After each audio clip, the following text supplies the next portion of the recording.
प्रबोधनकार ठाकरे ज्यांचे खरे नाव केशव सीताराम ठाकरे होते, त्यांना प्रबोधन नावाच्या नियतकालिकामुळे प्रबोधनकार हे टोपण नाव मिळाले। त्यांचा जन्म 17 सप्टेंबर 1885 रोजी पनवेल येथे झाला होता।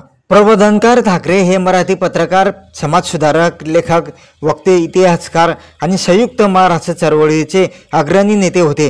त्यांनी आपल्या 7 दशकांच्या सामाजिक, वैचारिक आणि राजकीय जीवनात महाराष्ट्राच्या सांस्कृतिक आणि सामाजिक जडणघडणीत मोलाचे योगदान दिले।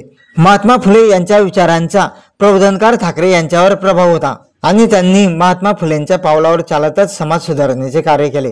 त्यांनी अंधश्रद्धा, अस्पृश्यता, बालविवाह आणि हुंडा ह्या सामाजिक अनिष्ट रूढींविरोधात आपल्या लेखणीतून आणि भाषणातून आवाज उठवला। प्रबोधनकार ठाकरे हे शिवसेनेचे संस्थापक बाळासाहेब ठाकरे यांचे वडील तर उद्धव ठाकरे आणि राज ठाकरे यांचे आजोबा होते। प्रबोधनकार ठाकरे यांच्या स्मृतींना विनम्र अभिवादन।